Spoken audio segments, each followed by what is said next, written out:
Shoyan sudah terlebih dahulu turun. Sesaat kemudian, ia melihat kelompok Komandan Jin telah datang. Atas hal itu, Shoyan mengepalkan tangan dan ruang di sekitar mereka langsung membeku. Para naga itu tak bisa bergerak sama sekali. Lantas ia berkata, "Diam di tempat, ada yang ingin kutanyakan." Komandan Jin terkejut melihat betapa mudahnya Shoyan menahan mereka. Lantas ia berteriak, "Kami dari suku Naga Void kuno." Shoyan pun lantas bertanya dengan datar, "Pulau Naga Utara, Selatan, atau Barat?" Mendengar itu, Komandan Jin terperanjat. Hanya klan internal yang tahu rahasia itu. Lantas, ia dengan ragu pun menjawab, "Aku tidak tahu apa maksudmu." Atas jawaban itu, tanpa ekspresi, Shoyan menekan jarinya. Lubang darah muncul di tubuh Komandan Jin. Satu tusukan, lalu tusukan lain. Darah pun bercucuran keluar darinya. Dengan serangan itu, Shoyan pun berkata, "Dengan laju darahmu keluar, kau akan mati dalam 5 menit. Kau tahu apa jadinya naga kuno yang kehilangan darahnya?" Atas serangan Shoyan itu, Komandan Jin akhirnya menyerah. Lantas ia menjawab, "Kami dari Pulau Naga Utara." Shoyan pun lantas bertanya lagi, "Bagaimana situasi suku naga?" Komandan Jin menjelaskan, 3 pulau naga menyerang Pulau Naga Timur. Tapi Kaisar Naga baru muncul, dan setelah para sesepuh kembali dari retreat, kekuatan mereka meningkat pesat. Dengan jawaban itu, Shoyan pun menghela nafas. Lantas ia bergumam, "Jadi akhirnya benar-benar terjadi." Sesaat kemudian, ia bertanya lagi, "Apa tujuan kalian ke suku Piton Ninshin Deep Ground?" Komandan Jin lantas menjawab, "Untuk membentuk aliansi dan menyerang Pulau Naga Timur bersama." Atas jawaban itu, Shoyan mengeras. Lantas ia bertanya lagi, "Kalian bahkan meminta bantuan luar untuk urusan internal?" Atas teriakan Shoyan itu, Komandan Jin pun menjawab, "Itu perintah 3 Raja Naga, kami hanya mengikuti." Dengan jawaban itu, Shoyan bertanya lagi dengan dingin, "Apa bala bantuan lainnya?" Komandan Jin menegang, namun di bawah tekanan jari Shoyan, ia akhirnya berteriak, "Mereka juga mengundang suku Heaven Demon Phoenix. Mereka setuju membantu, tapi meminta agar Kaisar Naga baru diserahkan kepada mereka." Atas jawaban itu, wajah Shoyan menggelap. Lantas ia berkata, 3 bajingan itu benar-benar tidak tahu malu, bahkan menjual Kaisar Naga mereka kepada musuh bebuyutan. Dengan aliansi 2 suku besar itu, Pulau Naga Timur dan Xian akan berada dalam bahaya besar. Melihat Shoyan marah, tubuh Komandan Jin bergetar, dan ia pun buru-buru menutup mulutnya. Sesaat kemudian, Cailin maju dan berbicara dengan alis mengerut. "Sepertinya, Xian sedang berada dalam situasi sulit. Haruskah kita segera menuju alam kosong untuk membantunya?" Atas pertanyaan Cailin, mata Shoyan berkilat sebelum ia menggeleng. Lantas ia berkata, "Jangan terlalu terburu-buru. Selama para ahli dari suku Heaven Demon Phoenix dan Piton Ninshin Deep Ground belum masuk ke alam kosong, Xian masih bisa bertahan. Kita harus menahan kedua suku itu di sini." Cailin pun mengangguk lembut dan tidak berkata lagi. Setelah menetapkan keputusannya, Shoyan menggali beberapa informasi tambahan dari Komandan Jin. Begitu tidak ada lagi hal lain yang bisa dia dapat, ia pun mengakhiri interogasi. Setelah Shoyan mengakhirinya, Komandan Jin berbicara dengan nada lemah. "Sekarang, bisakah kau melepaskan kami? Aku sudah memberitahumu segalanya." Sebagian besar darahnya telah mengalir keluar. Jika ini terus berlanjut, ia akan lumpuh. Atas pertanyaan itu, Shoyan meliriknya acuh tak acuh. Dengan satu tekanan jari, ia menyegel Doji di tubuh kelompok naga itu. Lengan bajunya berkibar. Lalu tubuh mereka dilemparkan ke salah satu celah gelap di dalam jurang. Terowongan di jurang ini tak terhitung jumlahnya. Bahkan, suku Piton Ninshin sendiri tak tahu akhir dari seluruh jalur itu. Dengan Doji disegel, hidup dan mati mereka sepenuhnya bergantung pada keberuntungan. Shoyan tak mau membuang waktu. Ia lantas berseru, "Ayo pergi, kita menuju Ninshin Spring." Ia melesat masuk ke dalam bawah tanah, diikuti Cailin, Xian, dan Jinglin. Medan dunia di bawah tanah sangat rumit. Tetapi mereka sudah mempersiapkan diri dan memiliki peta rinci. Dalam 1 jam, mereka menembus area bawah tanah terdalam. Setelah melewati beberapa pemukiman suku manusia ular, mereka akhirnya mencapai pusat wilayah Piton Ninshin Deep Ground, jaringan ular Shin bawah tanah. Tempat ini adalah markas suci suku Piton Ninshin. Karena statusnya yang sakral, penjagaannya sangat ketat. Bahkan manusia ular biasa tidak diizinkan masuk. Sesampainya di sebuah bukit, Xiaoyan pun bergumam. Tak heran, ini salah satu dari 3 suku besar dunia Magical Beast. Ahlinya begitu banyak. Di sisi Cailin yang juga melihat lautan manusia ular di dataran, ia tampak terkejut. Lantas ia berkata, "Tak kusangka suku ular sebesar ini masih ada. Menurut silsilah suku, bangsaku pindah ke Gurun Tengger sejak lama. Tapi aku tidak tahu apakah asal kami sebenarnya dari wilayah ini." Xiaoyan pun tersenyum tipis dan menatap lebih dalam ke jaringan bawah tanah. Lantas ia berkata, 9 mata air tenang ada di bagian terdalam wilayah mereka. Namun ada banyak ahli kuat di sana.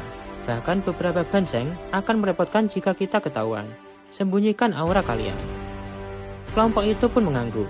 Meski Xiaoyan seorang doseng, jika ditemukan di wilayah inti suku naga tanah dalam, ia tetap akan menghadapi kesulitan. Segera, Xiaoyan mengayunkan lengan. Ruang di sekitarnya terdistorsi dan menyelimuti mereka. Dalam sekejap, mereka menghilang. Kini, Xiaoyan telah berada di puncak kekuatan dunia ini. Ia mengendalikan kekuatan ruang dengan sangat mahir, bahkan mampu berjalan di alam kosong. Membawa 3 orang bersamanya tak menjadi beban. Dengan cepat, ia menembus ruang demi ruang, melaju menuju pusat jaringan ular Shin tanpa menarik perhatian. Semakin dekat ke bagian terdalam, aura para ahli terasa semakin kuat. Beberapa persepsi spiritual bahkan seolah menyapu keberadaan mereka, namun tidak menemukan apapun. Dengan kemampuan ruang, Xiaoyan membawa kelompoknya menembus penjagaan tanpa terdeteksi. Akhirnya, mereka tiba di sebuah jurang hitam raksasa selebar 1000 kaki tampak tak berdasar. Dari bawahnya terus melesat hawa dingin pekat yang menyapu membukukan doji siapapun yang berdiri terlalu dekat. Di dasar jurang inilah bersemayam kolam suci suku Piton Ninshirin, mata air 9 tenang. Itu adalah tujuan utama mereka. Angin gelap dan dingin berhembus kuat, menjadi pertahanan alami bagi tempat ini. Sesaat kemudian, ruang di atas jurang terdistorsi. Kelompok Xiaoyan muncul. Xiaoyan melirik ke bawah, tersenyum tipis, lalu sekali lagi menggerakkan lengan bajunya. Kekuatan ruang padat melilit mereka, menembus badai dingin dan meluncur menuju dasar jurang. Jurang itu sangat dalam. Setelah sekitar 10 menit, mereka akhirnya melihat dasar. Sebuah danau besar berwarna kuning tua, kilau merah darah samar bercampur di dalamnya, menyebarkan uap kuning pucat yang naik ke langit. Inilah 9 musim semi tenang yang legendaris. Xiaoyan mengembuskan nafas lega dan mendekat. Energi gelap dan dingin yang menusuk langsung menyusup ke tubuhnya. Sesampainya di sana, sontak Xue Yixian pun berbisik. Tempat ini terlalu dingin. Bahkan Piton Ninshin sendiri tidak bisa bertahan lama. Tidak ada yang datang ke sini kecuali terpaksa. Itu memberi kita cukup waktu. Meski berdiri jauh dari danau, tubuhnya sudah merasa tidak nyaman. Xiaoyan pun mengangguk dan berhenti di tepi mata air. Ia menunduk dan menyentuh permukaan danau. Desisan pun terasa. Es kuning tua langsung menjalar naik ke lengannya. Atas hal itu, Xiaoyan pun bergumam. Benar-benar kuat. Tak heran, bahkan guru tidak bisa mencapai dasarnya. Dengan cepat, ia mengalirkan Heavenly Flame, melelehkan es yang membungkus lengannya. Setelah itu, Xiaoyan kembali menatap Cailin. Lantas ia berkata, "Cailin, aku akan turun ke dasar dan mengambil Springbird Crystal. Setelah berhasil, kau masuk menyusul, aku akan melindungi dari bawah." Hanya mereka berdua yang mampu mendekati mata air ini. Untuk Xiaoyan, berkat kekuatan dan Heavenly Flame-nya. Sementara Cailin, berkat garis keturunannya. Sebelum Xiaoyan masuk, Cailin pun berkata dengan serius, "Baik, hati-hati. Mundurlah jika terlalu berbahaya." Atas kekhawatiran itu, Xiaoyan mengangguk yakin. Dengan 4 Heavenly Flame dan tubuh doseng, ia percaya dapat menahan dinginnya. Ia kemudian berkata kepada Xue Yixian dan Jinlin, "Kalian semua sembunyi. Jangan sampai ada yang menemukan kita." Setelah mengucapkan kata-katanya, Heavenly Flame segera menyembur keluar dari pori-porinya, menciptakan kabut putih saat bersentuhan dengan hawa dingin. Dengan satu helaan nafas, Xiaoyan melompat masuk ke mata air. Tubuhnya tenggelam, melesat ke dasar seperti kilat. Asap putih mengepul hebat, hasil benturan Heavenly Flame dengan dingin yang ekstrim. Sementara itu, Cailin mengibaskan tangan, menyebarkan kabut uap itu. Setelah asap berhenti, ia menghela nafas lega dan berkata, "Kita sembunyi dahulu. Kita bahas langkah selanjutnya setelah Xiaoyan keluar." Shoyishian dan Qinglin mengangguk.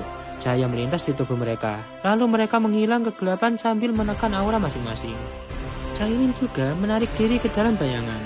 Area sekitar Ninshin Yellow Spring kembali sunyi, hanya ditemani suara angin dari kejauhan. Untungnya, tak ada siapapun yang datang menyelidiki jurang dalam itu. Di dalam danau, sesosok bayangan melesat menembus danau kuning keruh. Api surgawi yang menyelimuti Shoyan terus mengeluarkan suara desisan setiap kali bersentuhan dengan air. Merasakan hawa di dalam itu, Shoyan pun berkata, sungguh pantas disebut 9 musim semi tenang. Kekuatan gelap dan dinginnya benar-benar menakutkan. Shoyan bergerak semakin dalam, wajahnya kian serius. Bahkan dengan perlindungan api surgawi, tubuhnya mulai mati rasa. Doji di sekujur tubuh pun terasa melambat. Lantas ia berkata, aku tidak bisa tinggal lama di sini, harus lebih cepat. Melawan dingin ekstrim itu membuat dojinya terkuras. Meski sudah berada di kelas doseng, energi gelap dan dingin di mata air ini tak bisa dikendalikan, apalagi diserap. Ia mempercepat gerakan, meninggalkan jejak air dalam yang segera tertutup kembali. Semakin ke bawah, dingin itu semakin menggila. Shoyan harus memaksa seluruh kekuatannya untuk menjaga doji tetap mengalir. Kegelapan pekat menyelimuti dasar danau. Lantas ia berseru, seberapa dalam mata air ini sebenarnya? Jika terus begini, aku harus kembali. Shoyan mengerutkan alis. Energi di tempat ini bahkan mengikis doji. Tanpa api surgawi, mustahil ia bisa turun sejauh ini. Sesaat kemudian, suara desisan samar terdengar. Seketika, air di belakangnya mengompres. Dan bang, Shoyan memukul ke belakang, menghancurkan bayangan hitam yang mengintai. Makhluk itu meledak menjadi kabut darah. Sebelum sempat bergerak lagi, air di sekitar berfluktuasi. Lantas ia bertanya-tanya, bahkan ada makhluk hidup di tempat seperti ini? Kabut hitam itu tiba-tiba memenuhi pandangan. Bukan kabut, melainkan ribuan ular kecil berwarna biru bercahaya. Ribuan ular itu memuntahkan panah-panah air gelap pekat yang melesat cepat, mengoyak danau dengan suara berat. Atas serangan itu, Shoyan pun berseru. Kekuatan gelap dan dinginnya bahkan lebih ganas. Tempat aneh memang melahirkan makhluk aneh. Shoyan teringat dunia magma di bawah Akademi Jianan. Sama-sama penuh makhluk misterius yang tak tersentuh dunia luar. Segera, ia berubah menjadi kilatan cahaya dan melesat ke bawah. Dan ia pun bergumam, aku tak boleh membuang doji melawan mereka. Namun, kawanan ular itu mengejar dari segala arah, tanpa henti. Ia pun bergumam lagi, sungguh hal yang merepotkan. Melihat mereka terus mendekat, Shoyan mengeraskan ekspresi. Api surgawi berkobar di tangannya sebelum ia melemparkannya ke belakang. Api itu meledak menjadi lautan api membukukan ular-ular yang menabraknya. Sisa kawanan itu akhirnya berhenti, terus menembakkan panah air dari kejauhan untuk memadamkan api. Shoyan memanfaatkan momen itu untuk melesat turun, meninggalkan mereka. Sesaat kemudian, ia menarik nafas lega dan menatap ke bawah. Dan ia pun bergumam, tempat ini benar-benar berbahaya. Bukan kekuatan ular-ular itu, tapi panah air mereka. Bahkan Banseng pun bisa celaka. Shoyan pun mempercepat gerakan dan akhirnya mencapai sebuah area luas berpasir. Pecahan batu berkilau memenuhi dasar danau, membuat tempat itu sedikit lebih tenang. Ia pun mencari kristal darah musim semi, namun tak menemukan apapun. Lantas ia berkata, mata air ini pasti meluas jauh ke dalam bumi. Jika nekat masuk lebih jauh, aku sendiri bisa membeku. Wajahnya pun menggelap. Ia lantas bertanya-tanya, tak ada. Apakah semuanya sudah diambil Peter Ninshin Deep Ground? Setelah perjuangan sejauh ini, pulang dengan tangan kosong adalah hal yang terakhir yang ia inginkan. Di tengah-tengah kebingungan Shoyan, tiba-tiba sebuah suara lirih terdengar. Selamatkan aku. Shoyan langsung menegang dan bertanya-tanya, siapa? Doji meledak dari tubuhnya, namun suara itu hilang seketika, seolah hanya ilusi. Shoyan tahu pada levelnya ia tidak mungkin salah dengar. Atas hal itu, Shoyan pun turun ke pasir dan menghantam tanah. Dan boom, pasir terbelah, memperlihatkan rantai logam raksasa yang membentang ratusan meter. Shoyan menariknya, lalu 3 rantai lain ikut terangkat. Semua terhubung pada sebuah tonjolan besar seperti gunung. Namun yang menarik perhatiannya justru gumpalan lumpur hitam di tengahnya. Dengan satu kibasan, lumpur itu terpental, memperlihatkan sosok manusia kurus seperti kerangka. Melihat itu, Shoyan pun bergumam, Aura ini, seorang elit dosing bintang 3. Kenapa dia terkurung di sini? Tiba-tiba, mata sosok itu terbuka. Sorotnya gila, suaranya parau menggema di dasar mata air. Lantas ia berseru, "Selamatkan aku, dan seluruh suku Piton Ninshin Deep Ground akan menjadi bawahanmu." Atas hal itu, Xiaoyan pun mengerutkan kening saat memperhatikan sosok kurus kering yang terikat rantai logam raksasa. Sosok itu tampak kelelahan, nafas terengah-engah, dan dojinya terus terkuras oleh energi gelap dan dingin dari rantai tersebut. Ia hidup, tapi hanya pada ujung nafas terakhirnya. Xiaoyan pun bertanya, "Siapa yang menjebakmu sampai separah ini?" Ia terkejut menemukan hal sebesar ini di dasar 9 musim semi tenang. Sesaat kemudian, sosok kerangka itu akhirnya menjawab. Suaranya parau seperti gesekan batu. "Aku, Yaomi, kepala suku Piton Ninshin Deep Ground. Selamatkan aku. Apapun syaratmu, aku akan setuju." Xiaoyan tetap tenang. Lantas ia bertanya, "Apa? Kepala suku? Bukankah pemimpinnya Yao Xiaodian?" Mendengar nama itu, mata Yao Ming langsung memerah. Dengan suara penuh kebencian, ia melontarkan sumpah serapah. Dialah kakak kandung Yao Xiaodian dan seharusnya menjadi kepala suku. Namun Xiaodian racuninya, menyerangnya saat lemah, lalu menyegelnya di sini selama ratusan tahun. Tidak dibunuh, justru dibiarkan hidup tersiksa oleh dingin ekstrim musim semi tenang. Xiaoyan pun terdiam sejenak. Ia teringat kakak-kakaknya, Xiaoding dan Xiaoli, dan sulit membayangkan saudara yang saling membenci sampai seperti ini. Mendengarkan penjelasan tentang perebutan posisi kepala suku, Yao Ming melanjutkan, "Aku bintang 2 dosen sekarang. Yao Xiaodian mungkin baru bintang 1, tapi dia dibantu tetua pertama, seekor dosen juga. Jika keduanya dibasmi, akulah kepala suku yang besar." Mendengar penjelasan itu, Xiaoyan sedikit terkejut. Fondasi suku Piton Ninshin Deep Ground ternyata jauh lebih kuat dari yang dia duga. Di dalamnya terdapat 2 doseng, bahkan 3 jika Yao Ming bebas. Ia mulai menghitung. Jika Yao Ming benar-benar kembali berkuasa, maka rencana 3 pulau naga untuk bekerja sama dengan Yao Xiaodian akan hancur. Itu akan membantu Xian, tapi tetap saja. Xiaoyan dengan datar pun berkata, "Aku tidak bisa mempercayaimu begitu saja." Atas hal itu, Yao Ming terdiam. Ia pun tahu, baru bertemu tak mungkin membuat orang percaya. Segera, Xiaoyan melanjutkan, "Tapi ada cara agar aku mau menyelamatkanmu. Biarkan aku menempatkan jejak spiritualku di jiwamu. Jika kau mengkhianatiku, aku bisa meledakkannya dan menghancurkan jiwamu." Atas hal itu, wajah Yao Ming menegang. Itu berarti menyerahkan hidupnya. Namun kebencian pada adiknya sudah menumpuk selama berabad-abad. Akhirnya, ia menggetakkan gigi. Lantas ia menjawab, "Baik, lakukanlah." Segera, dengan susah payah ia memanggil jiwanya. Seekor ular hitam besar. Xiaoyan mengirimkan jejak spiritual berisi kekuatan api surgawi menembus dahi ular itu. Ular tersebut bergetar keras dan kembali memasuki alis Yao Ming. Xiaoyan bisa merasakan fluktuasinya. Dengan satu pikiran saja, ia dapat menghancurkan jiwa Yao Ming. Setelah hal itu dilakukan, Xiaoyan pun bertanya, "Sekarang aku datang ke sini untuk mencari kristal darah musim semi. Kau tahu di mana?" Atas pertanyaan Xiaoyan, Yao Ming ragu sejenak sebelum membuka mulut. Cahaya darah keluar dan berubah menjadi kristal merah seukuran telapak tangan. Lantas ia berkata, "Aku telah menelannya selama berabad-abad ini." Atas hal itu, Xiaoyan memandangnya, dan ia pun berkata, "Ini kristal darah musim semi." Setelah itu, Xiaoyan menerima kristal darah musim semi dari Yao Ming. Begitu menyentuhnya, kekuatan gelap dan dingin langsung membubukkan tangannya. Ia lantas bergumam, "Memang ini." Ia menghancurkan es tipis di permukaan kristal lalu menyimpannya ke dalam cincin penyimpanan. Lantas ia bertanya, "Bagaimana cara membebaskanmu? Haruskah aku memutus rantai ini?" Yao Ming menggeleng, lantas ia menjawab, "Rantainya bukan masalah utama. Batu yin musim semi kuning di ujungnya lah yang menguras dojiku. Ada sebuah saklar tersembunyi di tempat rantai tertanam. Hancurkan itu, dan aku bebas." Xiaoyan melayang ke ujung rantai, menatap tonjolan hitam pekat sebesar gunung kecil yang memancarkan dingin ekstrim. Dan ia pun bergumam, "Inikah batu yin musim semi kuning?" Ia menghantamnya. Air berguncang hebat, tapi batu itu bahkan tidak retak. Yao Ming menjelaskan betapa kerasnya batu tersebut, dimurnikan oleh energi gelap selama ribuan tahun. Xiaoyan mencoba memegang rantainya, namun dinginnya menusuk sampai ke tulang. Ia menarik tangan dengan cepat.